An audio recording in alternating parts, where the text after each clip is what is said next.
thought, I'm looking at a Nazi war criminal. This is incredible. Priebke had been one of the most important Gestapo officers in Rome during the war. From all reports, he had a certain brutality and efficiency about him. This guy is right up there with Mengele, with Eichmann. What I felt in front of that man, it was hate.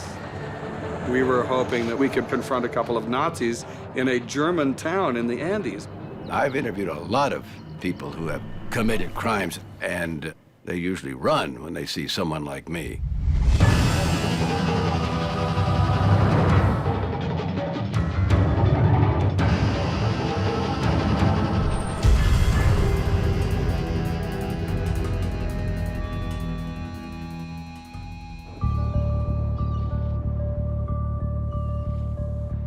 Argentina. For half a century, a haven for Nazi war criminals. Until now. In a historic move, the government opens its post-war archives to the world. One day in early 1994, at our program Primetime Live, someone said, why don't we do the story of how Nazi war criminals came to Argentina after World War II?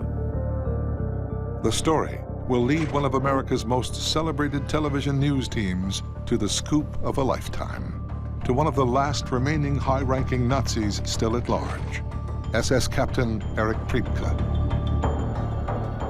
With the greater liberalization of the Argentine administration, the old junta days had gone, new files were emerging which suggested that a lot of Nazis had indeed fled to South America and Argentina.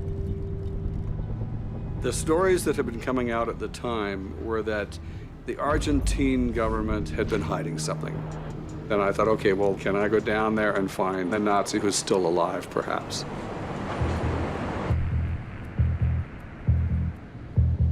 ABC News producer Harry Phillips is assigned the story.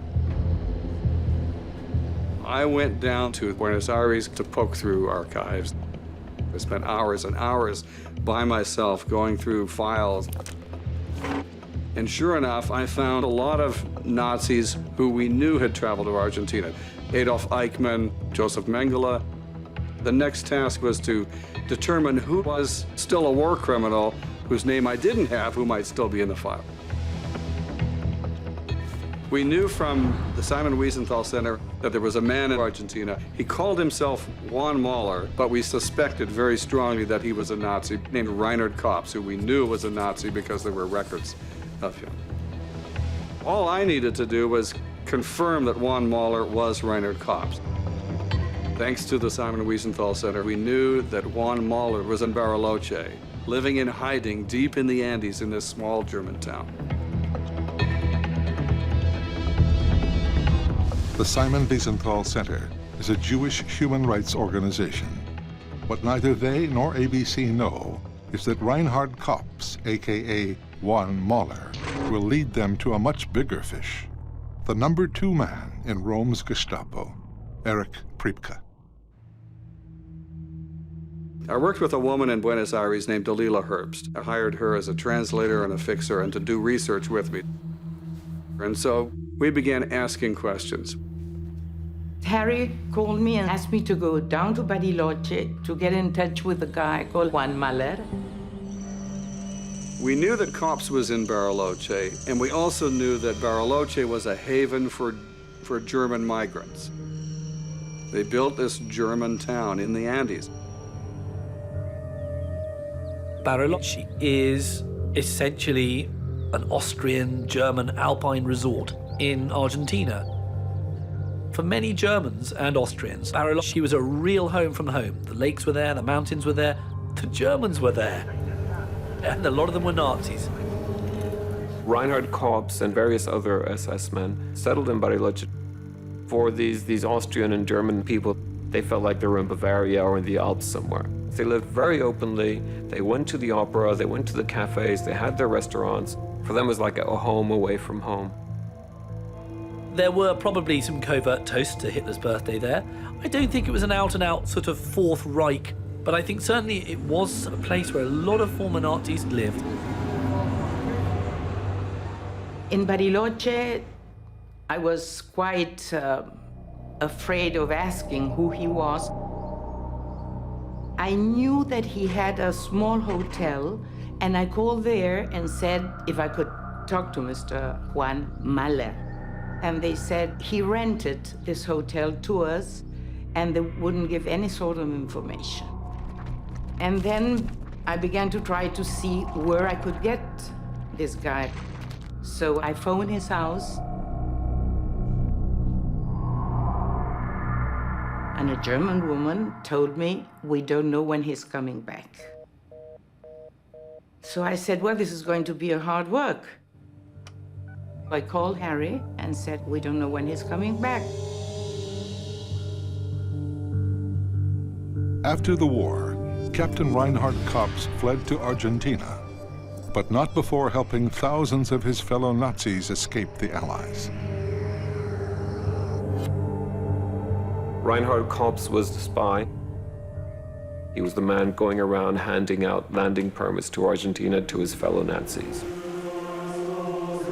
The Ratline became the term used by the Nazis who were, running off the sinking ship of the Third Reich, seeking safety.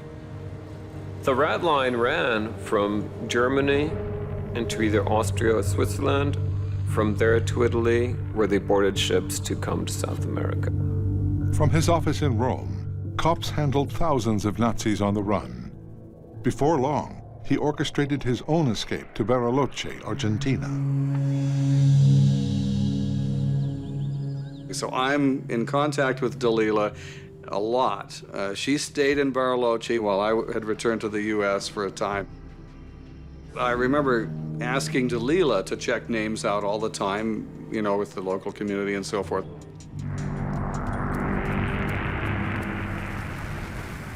I was on my own there and absolutely bored. So I went down and asked somebody at the hotel if they could give me a list of books just to read and know the story of Bariloche. And between those books were one called The Painter of the Argentine Switzerland. Maybe the book, a local history, can shed light on the Nazi fugitives who've made this area home.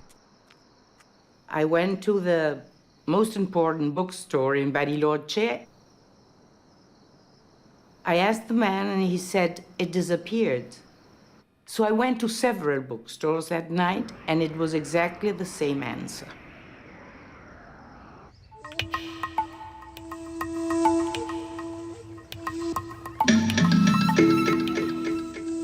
The next morning, it was a beautiful day. So I went down walking, and there was a little kiosk.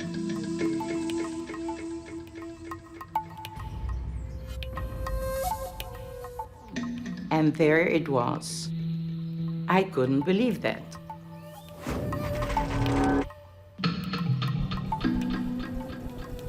And I found at the beginning the story of Kopps.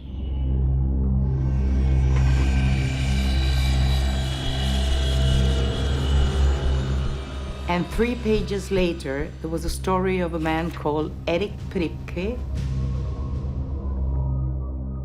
It was very shocking for me.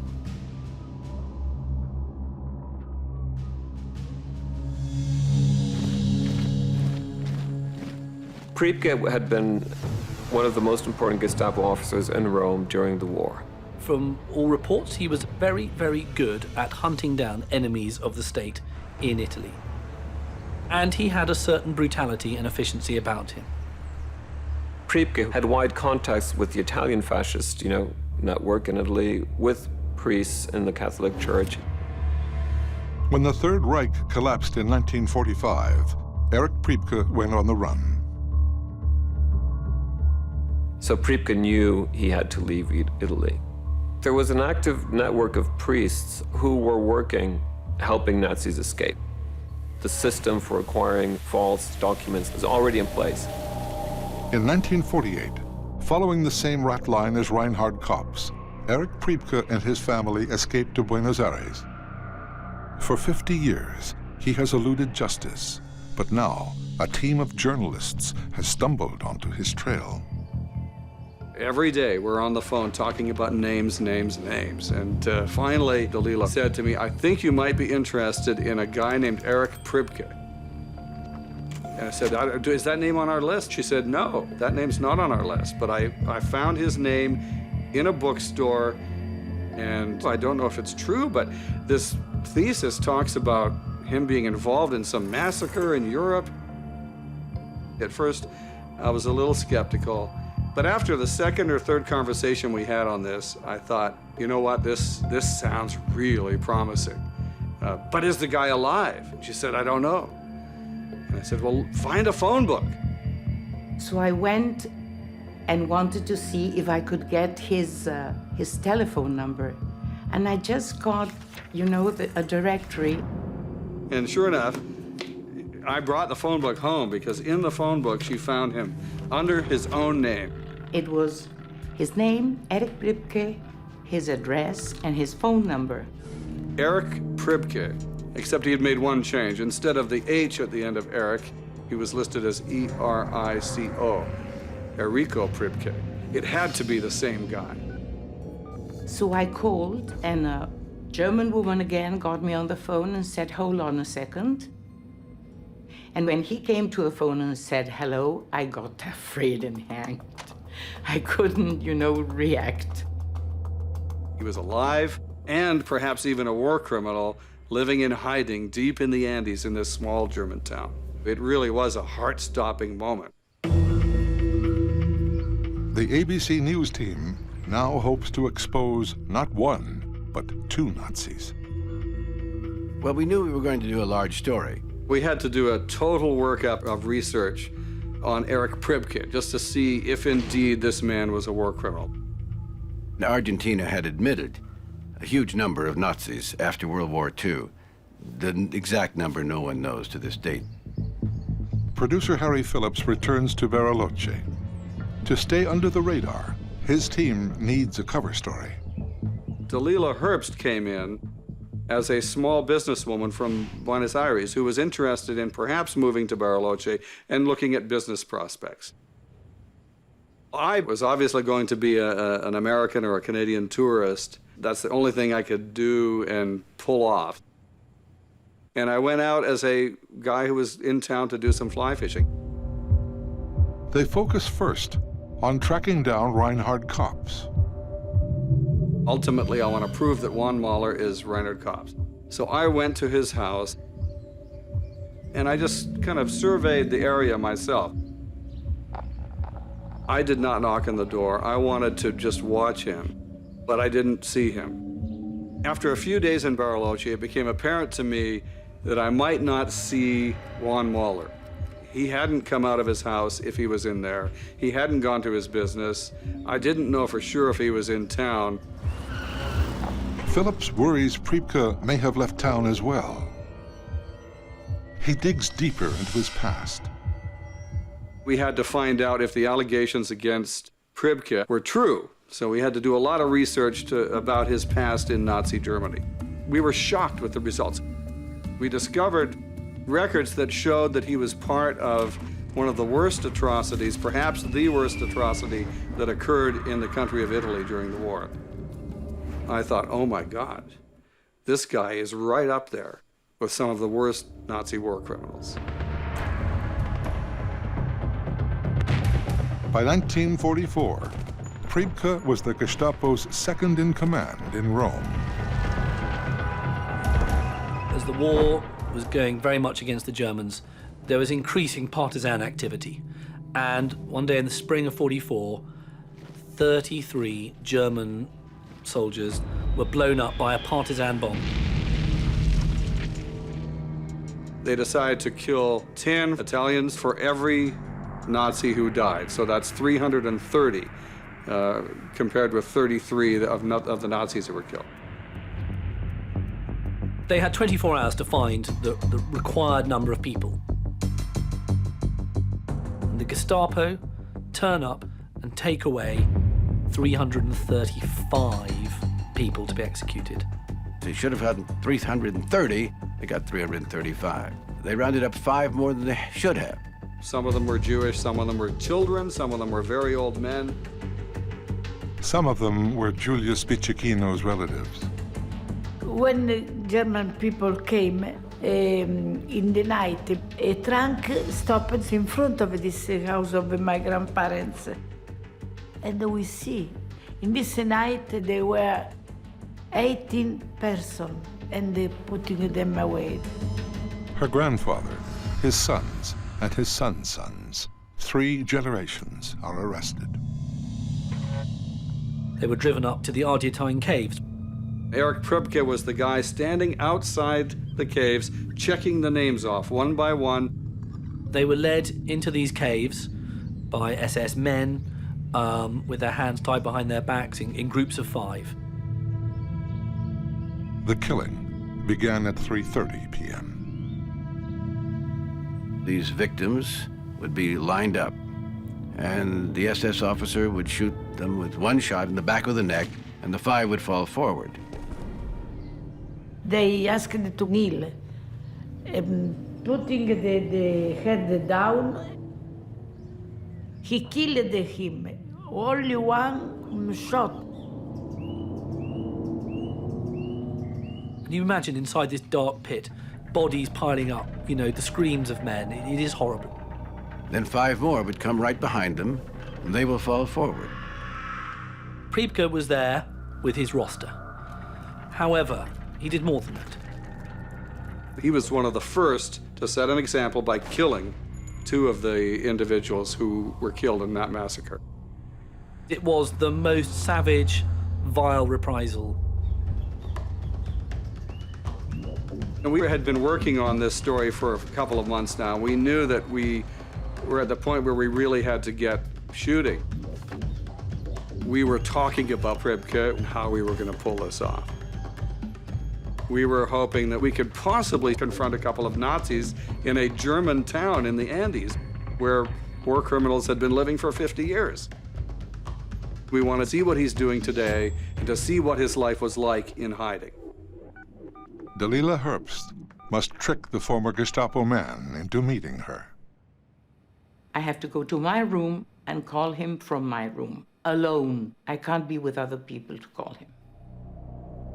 Delilah Herbst concocted a story about herself being interested in opening up a delicatessen in Bariloche.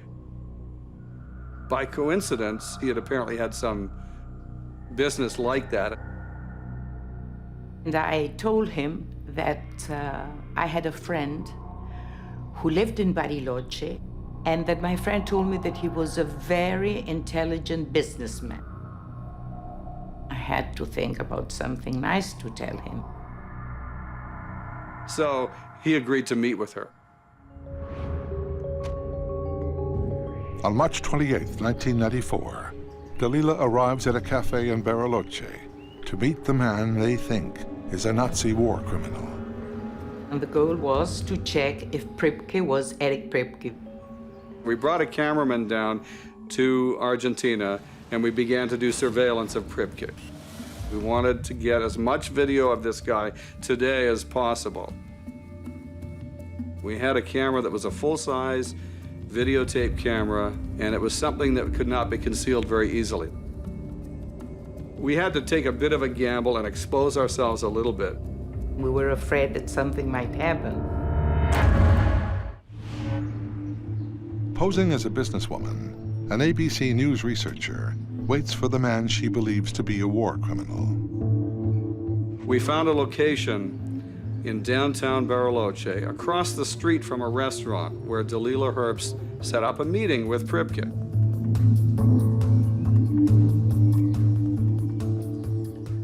I had to take a coffee alone with Priebke, and I had to check that Priebke was Priebke. She was presenting herself as a possible investor in a business in Bariloche.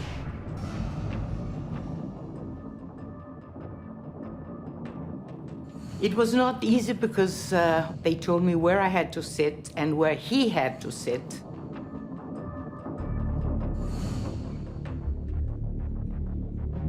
Our cameras were across the street. We were in a kind of a stairwell, and we were one floor above the street. I remember worrying that Priebke would see us.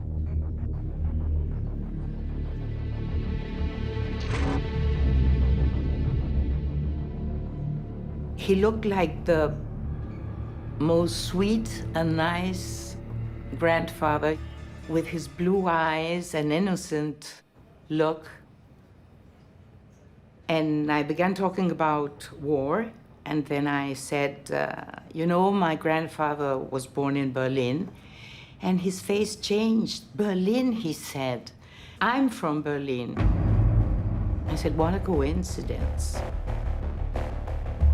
And then I asked him, did you have to kill somebody in the war? And he said, no, because I was an officer in the German embassy in Rome. My coffee cup, you know, it was, you know, just running the coffee all over what a moment. I am an Argentine Jew. What I felt in front of that man, it was hate. I wanted to run away from that place. But, you know, I had to stay because I was working. I thought, I'm looking at a Nazi war criminal. This is incredible. This man's been living in hiding, a free man, for 50 years after murdering 335 innocent civilians in Rome. When I wanted to say goodbye, I just wanted to shake hands, and I put my arm this way, and he dragged and gave me a kiss in my cheek, and he said goodbye. It was very shocking for me, very shocking for me. We learned about his involvement with the local German school, where he lived, the precise times at which he would go places. Very important strategic information for us to have. And he actually made a point of saying, I am punctual. I come out of the school at 12 o'clock noon exactly and walk home for lunch.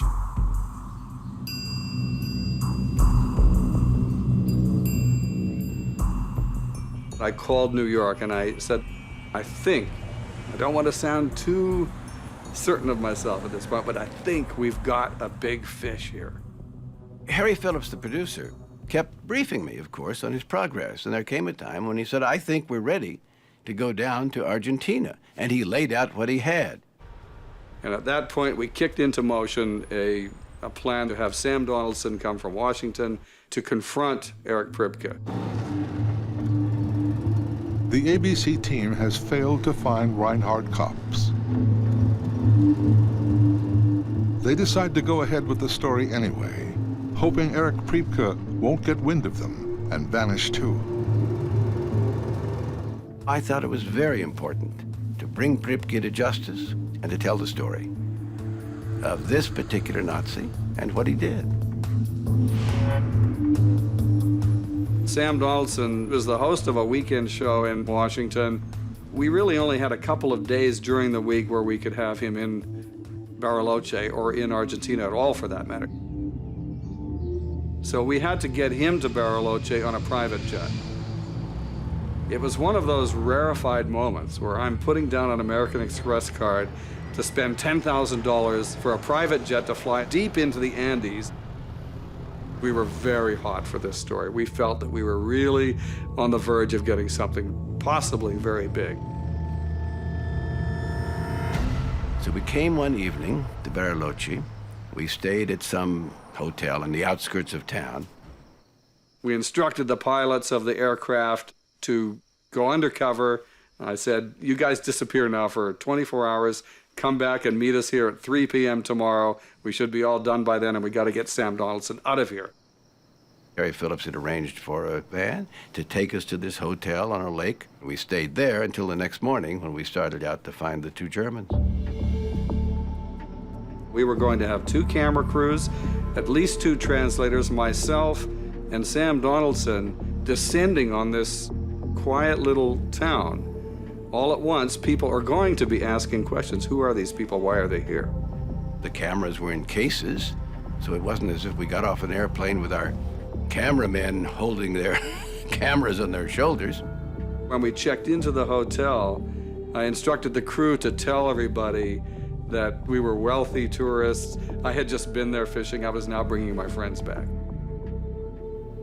We didn't go out on the town. We didn't say, let's go out on the town and meet a bunch of German citizens here in Argentina and have a beer with them. We wanted to be safe because we were going to do something very provocative. But we also wanted to succeed in what we were doing. And so we had to talk very carefully about what our schedule was going to be. We knew that he would come out at noon from his school.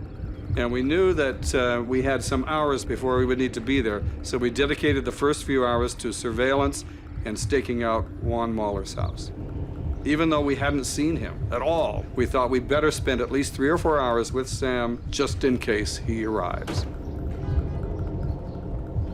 And the next morning, we set out first to find Juan Mahler. It was a long shot. At 7 a.m., we were out on the street in front of Juan Mahler's house. We couldn't put a camera directly in front of the house without being real obvious. So we had cameras in vans. I'm bleary-eyed because I've been up most of the night. Delilah is exhausted. Sam Donaldson, fortunately, is fresh, and our camera crew is wired, ready for something to happen. I'm just about to say we might not get anything when suddenly the gate opens in front of his house.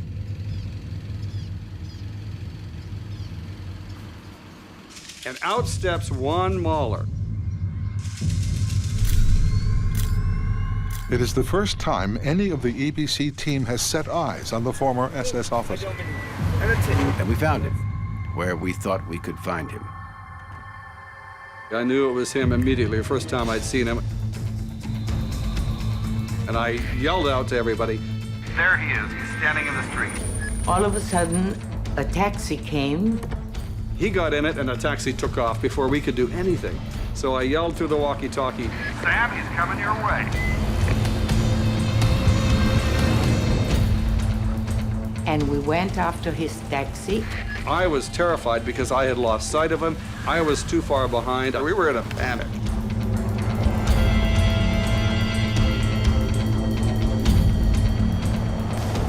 And fortunately, Sam was right behind him as they pulled up to a pharmacy. And Donald said, when I say jump, all of you jump into the street. Sam and his crew leaped out of a vehicle and approached Juan Mahler, who was exiting the pharmacy. I was waiting on the sidewalk. Senor Mahler, I'm Sam Donaldson of American Television, ABC News. He introduced myself. He saw the cameras. He knew I was from American Television, and he knew that he was being videotaped. He looked like a rat who'd been caught with the cameras on all sides. But what do you know? What do you want? Well, is your name Reinhard Kopps? Excuse me, but I have no time for such. Sam was asking him, "Are you also Reinhard Kopps?" And Juan Mahler said, "No, I am not." So Harry Phillips took out a photo where you could see Kopps dressed up as a Nazi. This is not a photostat of your membership in the Nazi Party. No, never had been a member of. I kept pressing him on this, and I had his picture, and I had other identifying marks from him as Reinhard Kopps, who looked like the same guy. You are Reinhard Kopps? No. No? I was in 52. The German embassy here gave me the name. The name of Mahler. Mahler. Mahler. And what was your name before Mahler? Kopps. Kopps. Your name was Kopps. Yeah. No, it's not. He was. We got him to admit that he's Reinhard Kopps. Second thing was, Sam now had to ask him, did you help Nazis leave Rome? I pressed him on what he had done. Have you ever heard of the Ratline? Something called the Ratline? No. And after a little bit of questioning, he admitted that too. I know now that it was something like that, but in those times I did not know. Now I guess he must have thought, I've got to deflect this interest in me. It was a real shock what he said next. I was not in Yugoslavia, Albania, in the SS. Ambushed on the street by ABC News, former SS officer Reinhard Kopps is growing desperate. There's a lot of people here still Nazi. A lot, I tell you. Who are they? He pulled me up the street as if to whisper to me. But I still had a microphone. I thought, wow, I don't know what he's going to say, but it's going to be very interesting. And he whispered in Sam's ear, His name is Priebke, P-R-I... Priebke. Erich Priebke. he was nervous, he wanted out of there, he wanted to deflect attention, and so he decided to give up Erich Priebke. It was priceless. We were giddy, is the best word to describe it. It would be hours before they could confront Priebke at the German school. How quickly could word spread? You know, you have to realize this Nazi community in Argentina was full of rivalries and hatred. There'd already been the case of Adolf Eichmann, who was kidnapped in 1960. There was also lots of rumors that went around the Nazi community in Argentina that Eichmann had been betrayed by one of his fellow Nazis as well. So it's a community where everybody was very suspicious of each other, and they all lived in fear that they would be arrested or kidnapped. Who knows if these individuals are vindictive, or whether they want to stop us, or whether they feel that, you know, that we have just gotten something that could cause Reinhard Kopps to be arrested and thrown in jail. But we only had half of our work done, and we were now planning for the home run. Erich Priebke. He was our next person to go to.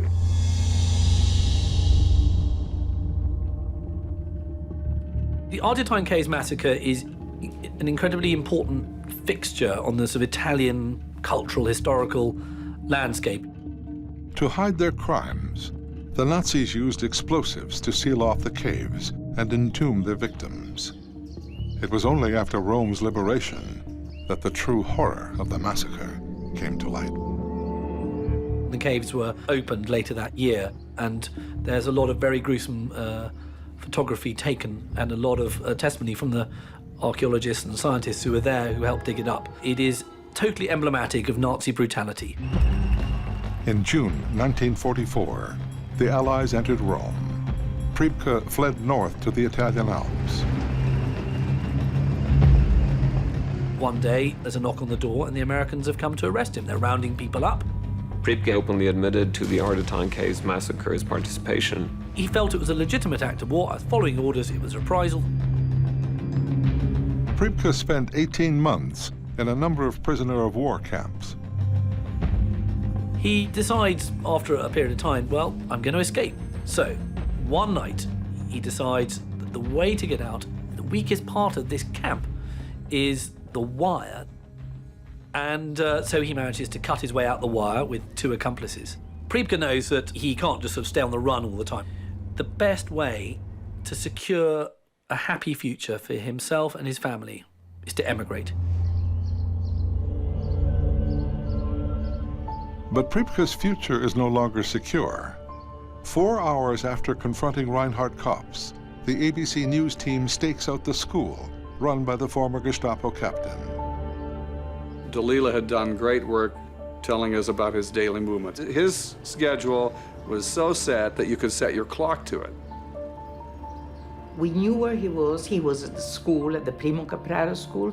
Erich Priebke was supposed to be there that morning, helping with school children, helping in the classroom.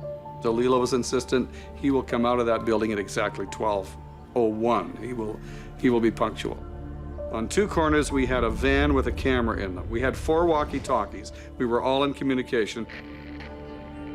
But for some reason, his car was parked outside the school. So now we knew that perhaps he would get into his car and drive somewhere, meaning that we would have a very small window of opportunity to catch him. We weren't ready for the fact that his car was parked outside the school. The tension is ratcheted up. And then at precisely 12:01, he steps out of the school.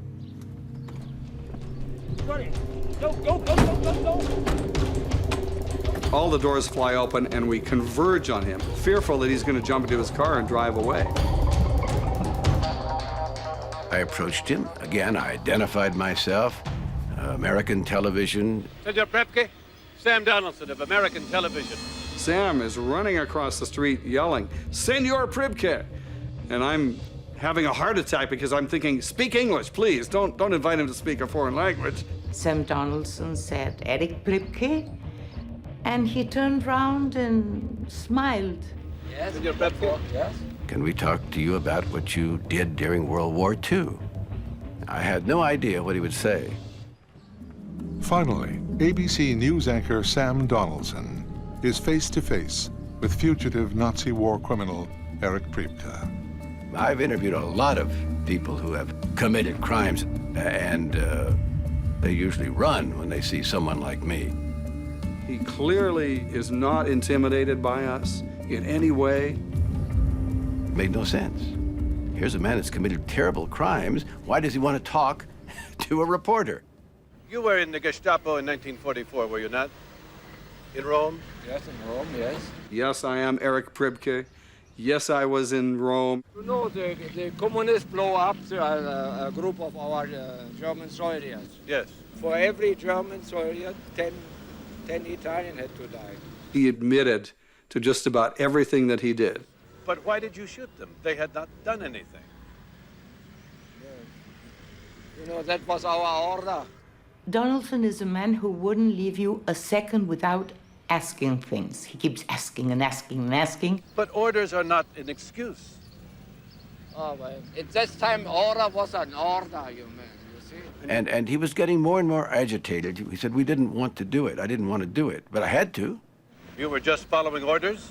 Yes, of course, yes. But I didn't shot anybody. He actually denied that he had shot anyone personally. But we had papers from a British prisoner of war camp where he had admitted shooting 2 people. We had his confession. You were there when they were shot, the civilians. Yes, the first ones, yes, I saw them, yes. And you carried it out? I had to carry it out, yes. And civilians died? Civilian died, yes. When Sam raised the idea that perhaps he was a war criminal, he was indignant. You live in this time, but we did live in 1933. You understand that? I asked him whether old men should pay for the crimes they commit when they're young. You know, that was not a crime, that was a Shooting rebellion. civilians in time of war is against all international conventions. Today, but not in this time. I'm sure DeLillo was enraged. I felt proud because I said, at least one. I got one. Reporters are not supposed to be emotional on a story. We're trying to get the facts and all of this. But I did become emotional by this time. How do you feel about the fact that 6 million Jews were executed, killed? Yeah, no, I feel very sorry about it. Very, very sorry. But you did it. Many young men do things when they are old men like me now. They're very sorry about it.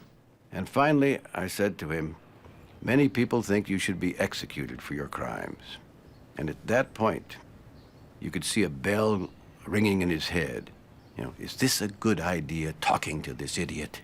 You came over me right for like that. Not a nice manner you did it.